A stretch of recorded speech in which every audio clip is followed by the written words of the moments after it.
I've had a birdhouse in my yard before, and the most annoying thing about it was squirrels getting into it and destroying it.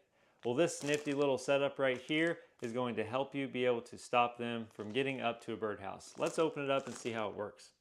All right, let's see how good this squirrel deterrent device actually goes together. It's a pretty simple little concept. These plastic cutout pieces right here, they seem pretty durable, nice and flexible, so they'll work really nice together.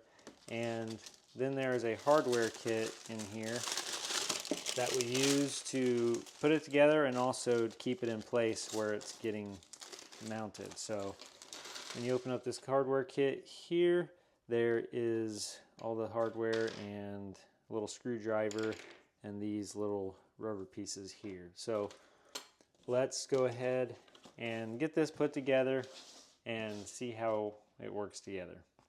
All right, so here's the fully assembled 3-piece squirrel deterrent all put together.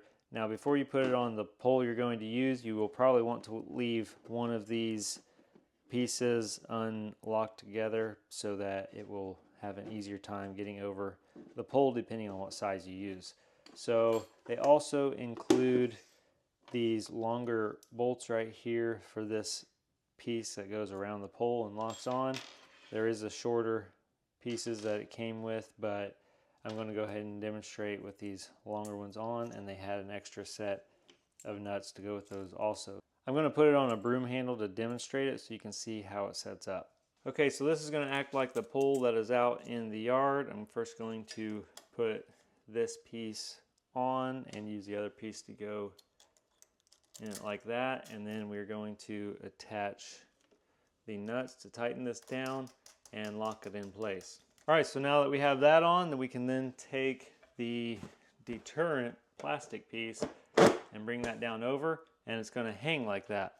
And when you have it in place where you want it, you can put your last piece on right here and then tighten the nut onto that really nice and tight, and then we're good to go. So what's going to happen is the squirrel is going to come up, and the nice thing is it's kind of loose, so if they try to go and lean out, because the way squirrels do, their hind legs will stay on the pole, and they'll try to use their front legs pushing up around something to grab on.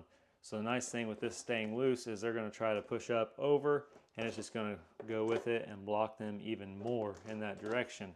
Even if they do manage to get a hold onto this, and their rear legs come out from underneath, they're just going to swing around on this and fall off, because it's going to be really difficult to get around this. So that's going to be a really nice and handy piece to have on your bird feeder, just to keep those squirrels from really destroying your bird feeder. Because squirrels, I'm telling you, they are going to tear up stuff really easily if you don't have some way to block it. So definitely is a nice little device to have on a bird feeder pole.